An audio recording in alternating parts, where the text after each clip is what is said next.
In a world of constant threats, the future of warfighting depends on more than just firepower. It depends on specialized resilience.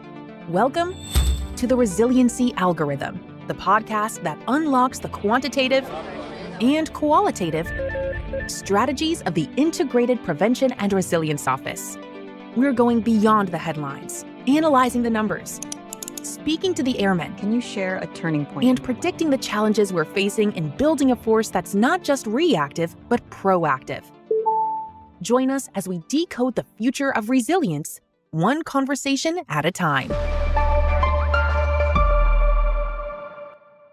Welcome back to the Resiliency Algorithm podcast, the podcast where we go beyond the mission and into the mindset.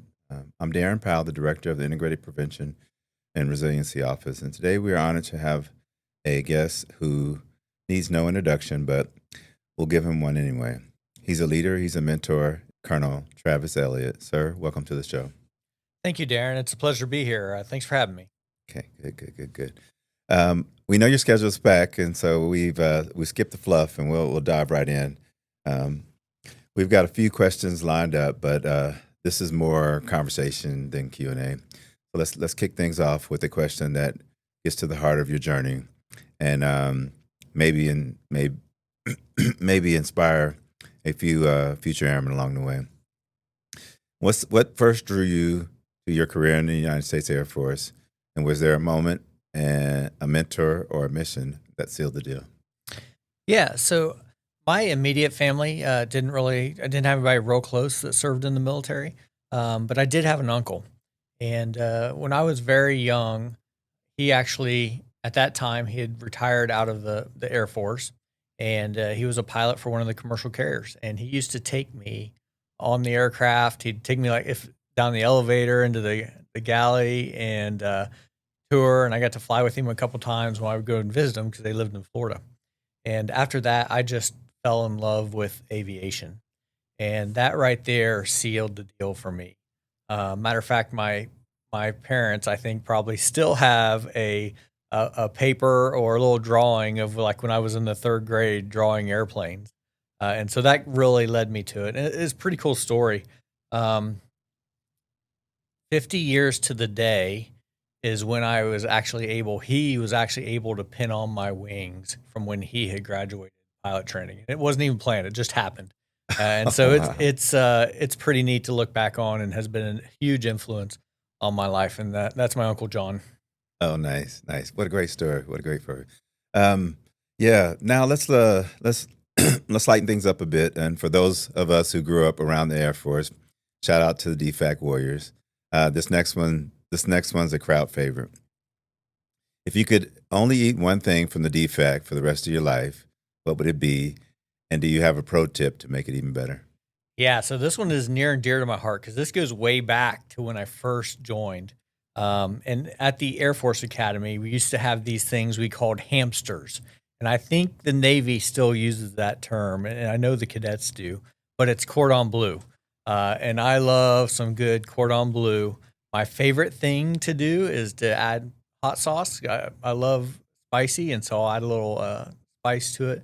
But yeah, I like cordon bleu. Now, if I could ask them for one thing to add to the menu that they don't currently have, and that's being from Ohio, I have to ask for some Cincinnati chili.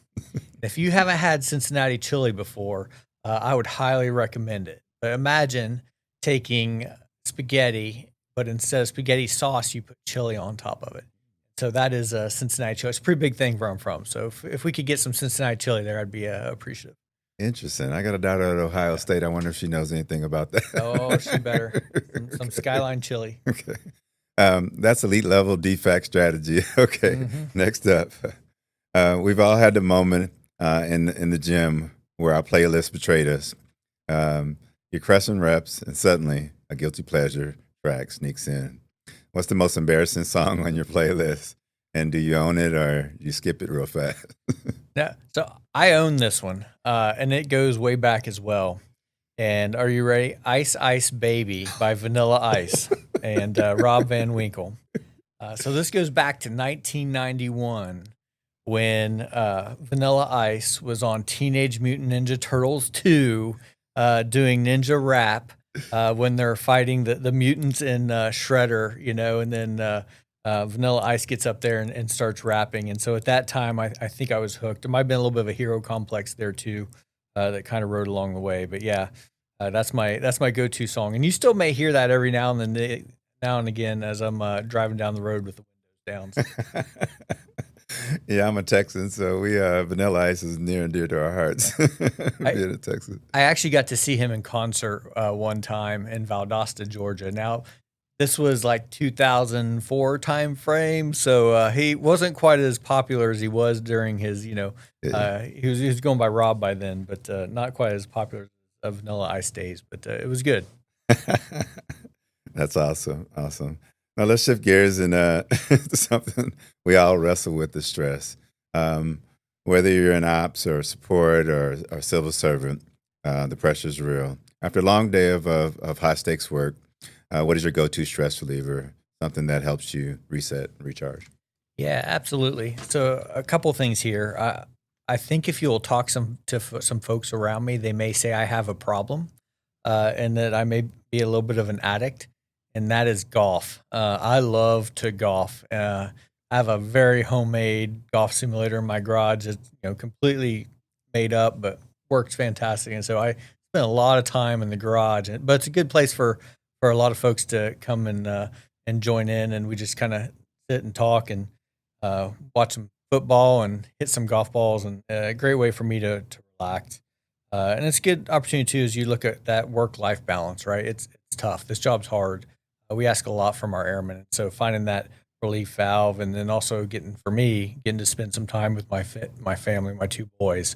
I get them on the golf course with me, a good time. So I enjoy it. Yeah, I can totally relate to that. I love golf as well. That's a great example for our listeners, especially those who are looking for healthy ways to decompress. Speaking of growth, let's talk mentorship. One of the strongest protective factors we have in our resiliency tool bag. What's the best piece of career advice you've ever received, and how has it shaped your leadership style? Yeah, this is an old one as well, and it's really is bloom where you're planted. It's very easy to get wrapped around. The Air Force expects me to do this, check this box, and there are important milestones that we have to complete, right? But at the end of the day, you want to enjoy what you're doing. If you put you in a place, you always shoot for those opportunities, and if they say no, that's okay. At least you tried. But wherever you end up, just work your hardest, do your best, put your best foot forward, have a good attitude, and that will make the most out of anything, right? If you do that, your supervisors, your mentors, they'll see that, they'll recognize that, and you'll be taken care of. And that's the way I really try to operate.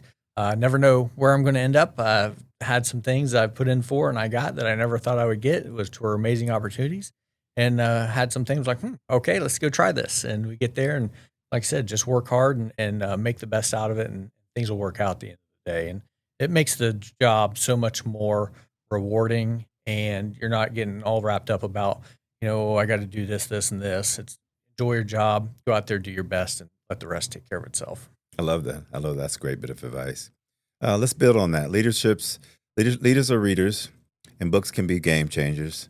What is the most impactful book that you've read as a leader, and what's one lesson from it that actively applies to your role?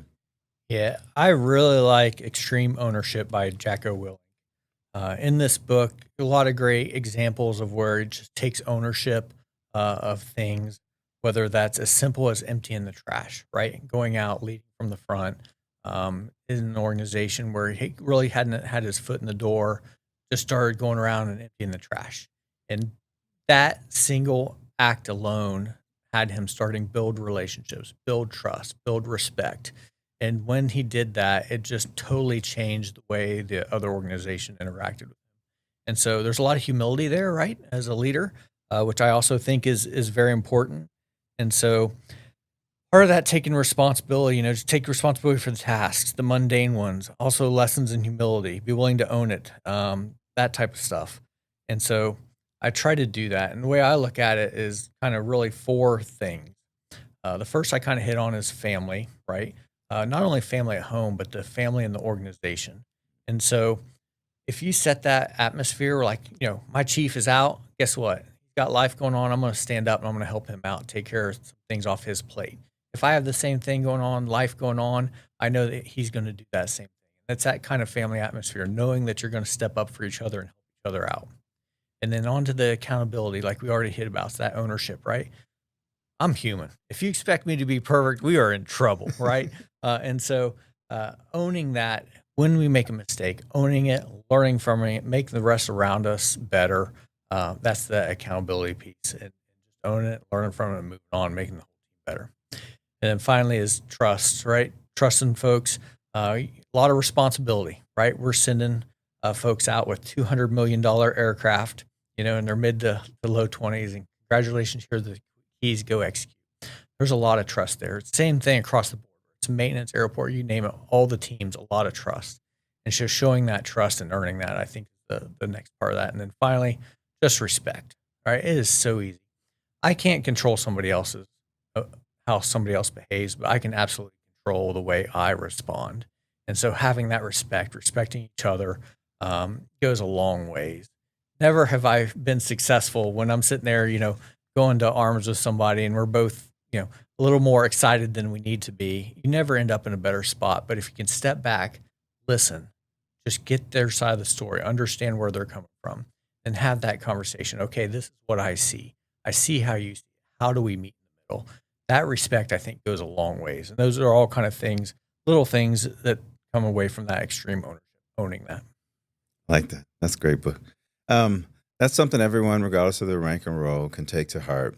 All right. Last question. This one's reflective, and it's a favorite among all our listeners. If you could go back and give your younger self a piece of advice, what would it be? All right. Besides buy Bitcoin, I would my thing would be take a breath, right? And this goes back to balance. Tasks can sometimes seem overwhelming. The job can sometimes seem overwhelming. Sit back, take a breath. Okay, how can I balance better? How can I take care of myself? How can I balance my family life better? When the tasks get overwhelming, take a breath. Okay, what's most important? What do I need to get done today? And then focus and prioritize those. If you do that, and at the end of the day, you leave and you know what? I put in a solid effort today. I worked hard, got a lot of things done. Yeah, there's still things on the plate. We'll get to that tomorrow. You take that, and I think it will go a long ways. Because there's a lot out there. We ask a lot of our airmen, right?